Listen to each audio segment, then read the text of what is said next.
So on that note, it is my great pleasure to introduce our next panel. Kylie will be moderating, but we have three pretty kick-ass people who are going to be sharing about not just data, not just AI, but how AI and data is transforming PropTech. They are people who probably need no introduction, but I'm going to give it a shot anyway. Many of you know Gayathri, right? She's the head of data and analytics at CoreLogic, does amazing things. CoreLogic have, as you know, billions of data points, and it's her job to organize them all. Many of you have dealt with the amazing Raf. He's that good-looking gentleman there. You're right, yeah. And Raf is obviously of PropTech Labs fame. Many of you have partnered with him or invested in him. He's going to give some of his perspective on some of the best things that he's seeing in AI today. And of course, we have from Redbeard Consulting, Dr. Steve, right? Which I never actually connected that the name of his company was Redbeard Consulting, but he is the man with the red beard. If you've got it, flaunt it, I told him, and he definitely is. Would you please give a warm welcome to Kylie, Raf, Gayathri, and Steve.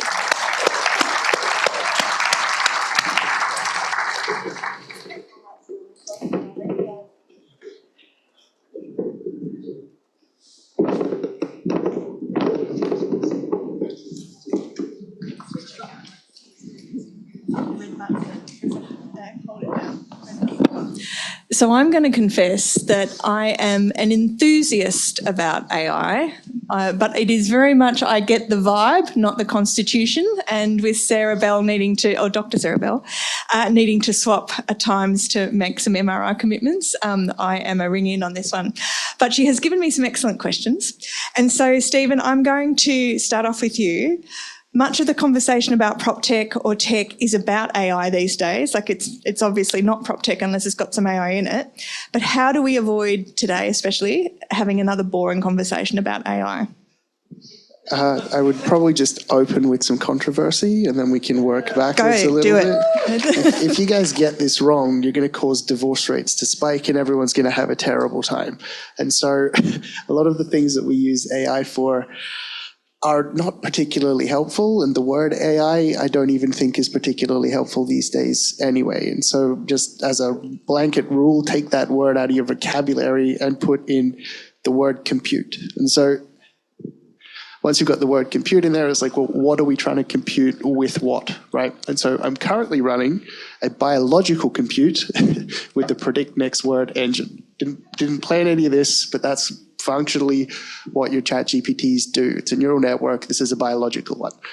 We're trying to replicate some of that with some of the big data, big sorts of things that are coming out of Silicon Valley. But when it comes to PropTech, you have to think about, well, what is it that you're actually trying to compete on, right? Are you trying to compete on something that's got biological compute native to it, like being able to read people, help them, being able to see what they're like as a person, like to understand the relationships that go into the decisions that people will do before they buy your thing or whatever it is. But how do you try and take that compute and go, well, what parts are we going to carve out of our brain and give to the computers? And that's usually the bits that humans are not very good at. So things like math, things like predicting. Predict next words, very complicated. Predict next price, also complicated, but very helpful. Predict next listing would probably be helpful for people who are looking to sell things.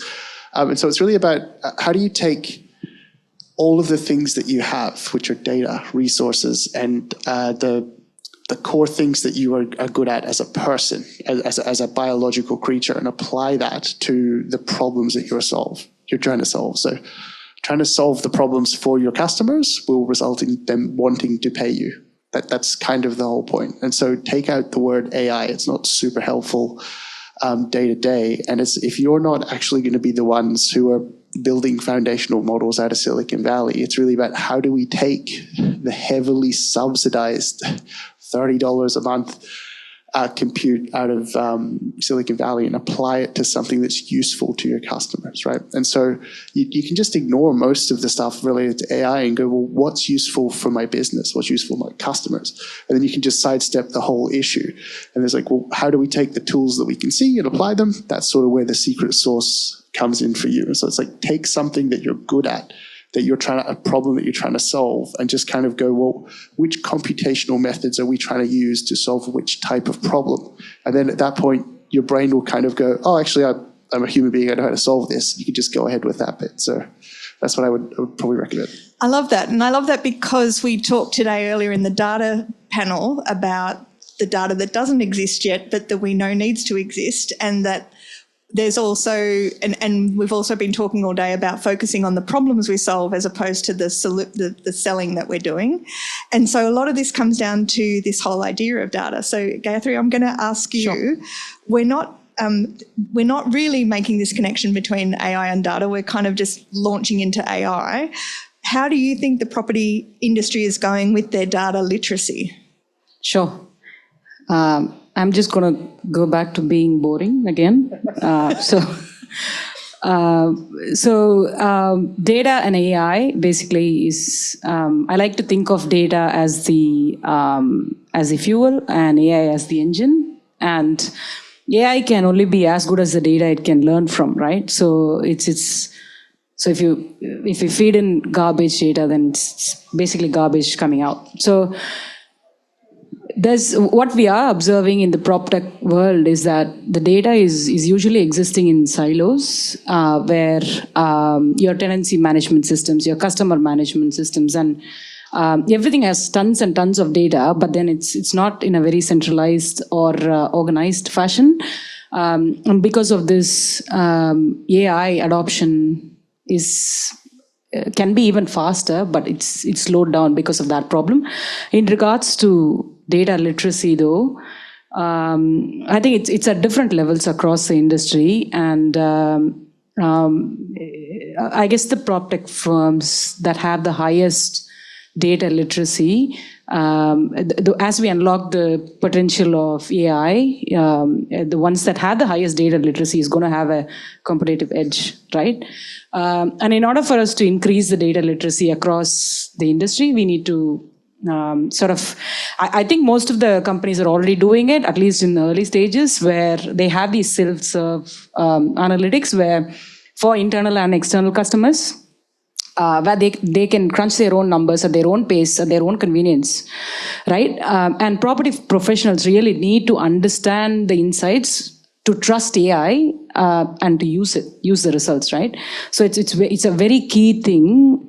I think most of the times we brush it under the carpet, saying, we talk about data literacy, but it's quite not there yet. But I think it's evolving, and it's a very crucial part as we progress towards the next few years. Yeah, I loved what Cecile challenged us with today, which is that we have been fantastic as an industry at automating the data that we already know, or the tasks that we already know based on the data that we already know. But actually the challenge for us is actually on the centralize the data and centralizing it and organizing it, and then expanding its reach and bringing the new data in.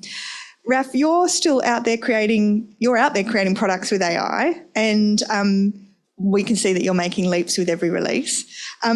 What can you say about the pace of advancement? Well, it's very fast. That's what I can say. It's my educated. I've got very skilled, educated people, and I'm the barbarian on the panel. That's why I'm sitting on the far left. But AI has been a fantastic tool for everybody in everyday life, and it's been eye-opening. And the speed at which things are coming out is miraculous. We've added so many AI functionalities to our platform because we've got a wealth of data. We're fortunate. We have a huge wealth of data across all these different platforms that we've now stitched together and removed all these silos. So we're pretty fortunate to be able to use that data and give that back and give customers really good experiences. And some of the stuff we're working with at the moment, it wasn't there 3 months ago. Like we spent 6 months building out all of this awesome technology with 7 different frameworks, and one day it turned into one. So this is what's happening, and we're being disrupted, and there's so much democratization where anyone can get these tools and use these tools and put these tools in their hands of people. But there's also a lot of people that use the words or the phrase AI, as Stephen says before. It's not AI. That's very hurtful. Oh, no, I'm sorry. I have to bring the energy and the liveliness here, and I've got to bring the controversy. That's why they keep bringing me back. I'll give you some time. To this. There will be a rebuttal, just so you know. I'm clearly in trouble here. But I think the pace at which we're developing technology and the pace of which that AI is coming out, it's fantastic, because we can use frameworks now that just simply didn't exist. We rolled out an AI platform for our inspection product that's seen the inspection time drop by 60% because of the use of AI. Noted that doesn't work very well where there's no internet. Just putting it out there, that's something you should probably test thoroughly beforehand. But you learn lots of things when you develop software. Don't launch it in broken. Yeah, exactly. Well, it's good fun though. But I think, as someone who's building software and who's connecting platforms together, and we have a whole treasure trove of data, it's really exciting from what we're doing in the platform just to make people's lives easier and simpler. And in the first half and first quarter of next year, there's going to be some things that I think blow some people's socks off. One of the conversations around AI at the moment is that it's actually taking all the fun stuff away and leaving us with the boring stuff. But in the work that you're doing, what is the AI, what task is AI taking over, and what's the response of your customers been? Yeah, I think someone said, I don't want AI to make my music and to make my videos. I want it to do my dishes and my housework. Yeah. So what we're trying to do along that vein is to get that data. So, for example, we have a maintenance platform. We now summarise in a little blob of text the entirety of that maintenance request. Before, if you've got 50 or 60 iterations, you're scrolling through notes and emails and trying to work out where is all this data. So bring it to the attention of people so they can easily see that information, and it saves them significant time. Small thing to do, massive impact. And that's what we're trying to achieve. And, if we look at the inspections, for example, it's taking people 10 minutes instead of an hour. Huge, because the comments are all being generated automatically by looking at the pictures and saying, this is what's in a picture. It's clean, it's dirty, it's undamaged. We recommend this maintenance request. Blurring sensitive spots, creating assets automatically, and then comparing two inspections together. It's massive time saving, and it means that people don't have to spend their days doing these mundane manual tasks. They can get on and do more beneficial things. And it really excites people, and it's very exciting to put this technology in people's hands using AI, for my friend here. Thank you.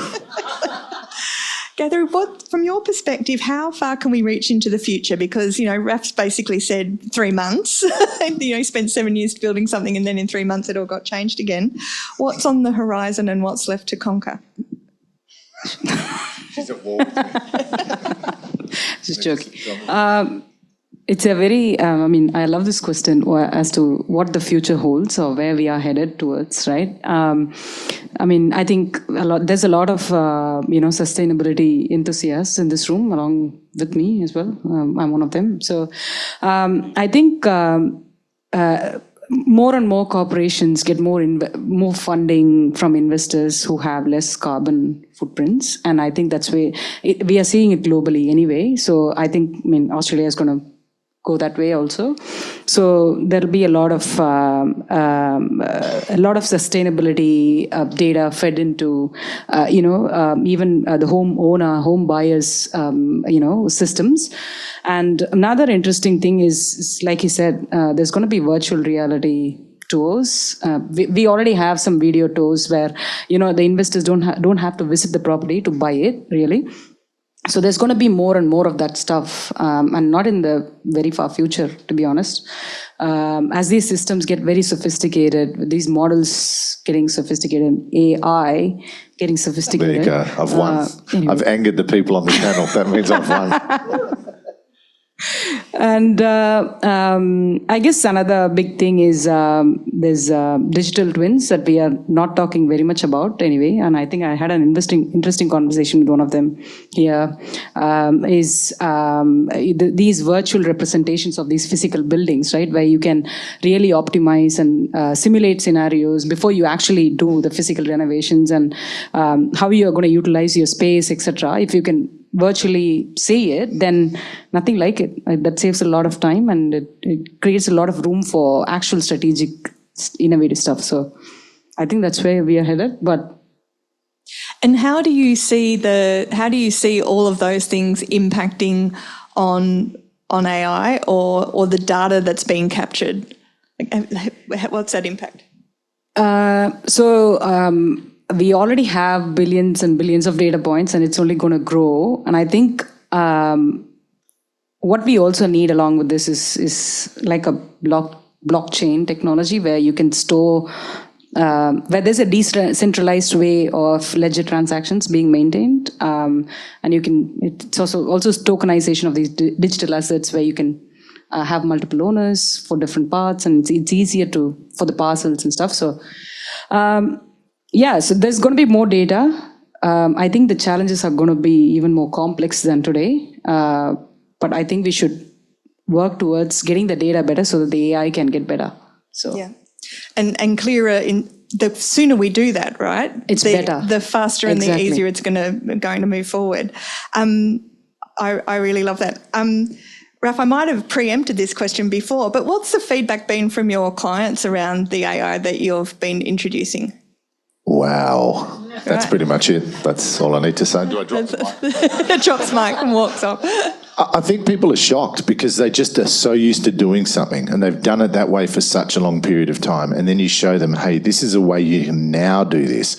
And they are shocked. I mean, another great example, we built an invoicing automation platform for council, water, strata. People hate doing that stuff. There's people manually entering long strings of numbers and making huge errors. So we implemented the technology and we're processing 500,000 invoices a month now in 19, 20 months since we started it, because it's giving people that time back, that energy.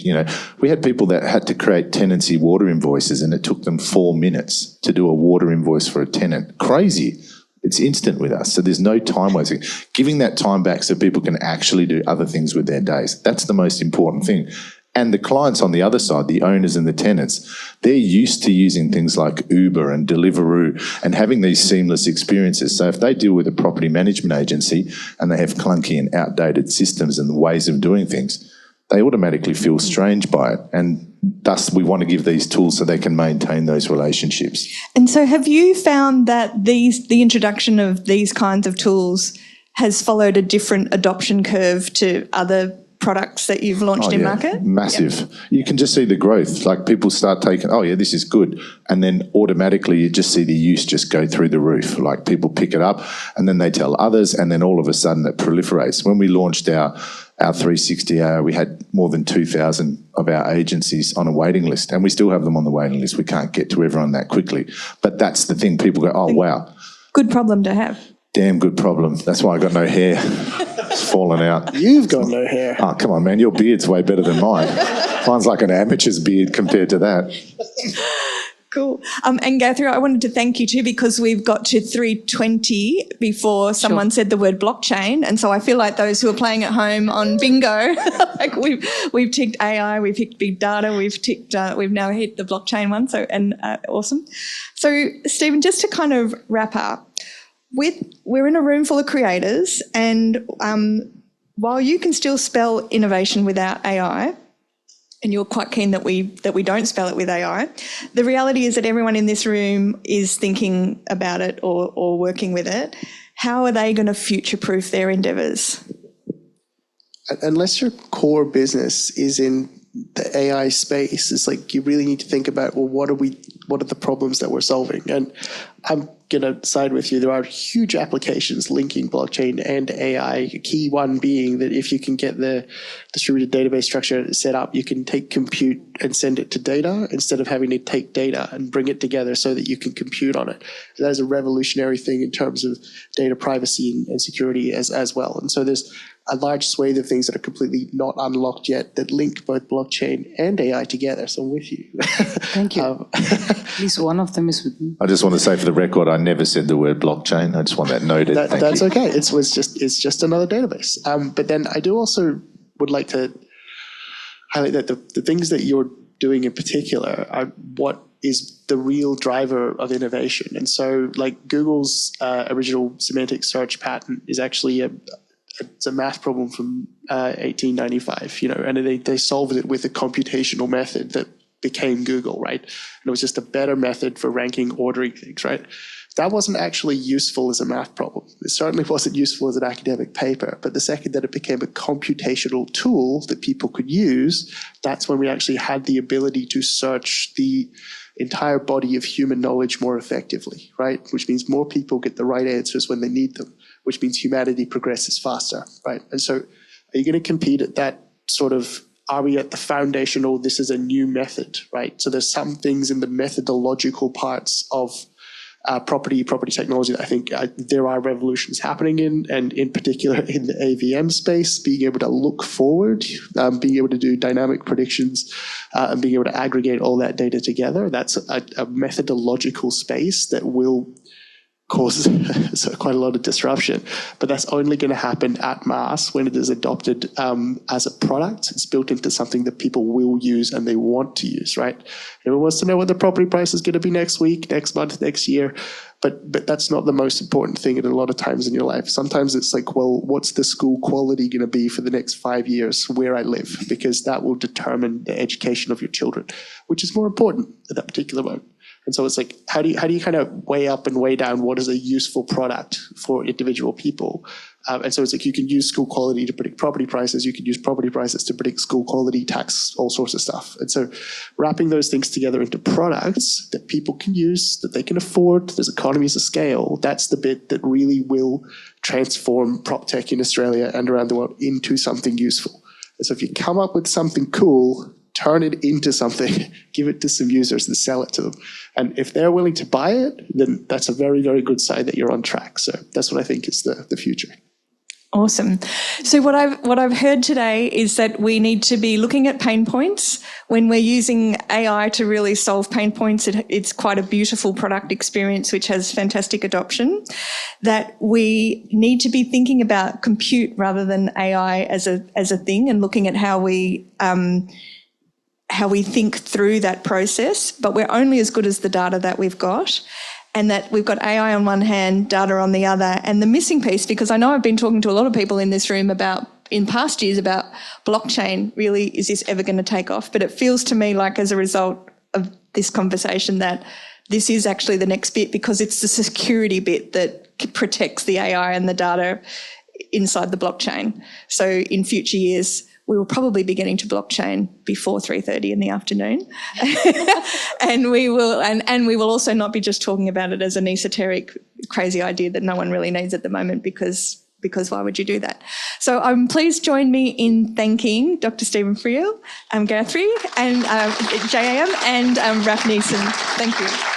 Thank you, Kylie. Thank you. Thank you.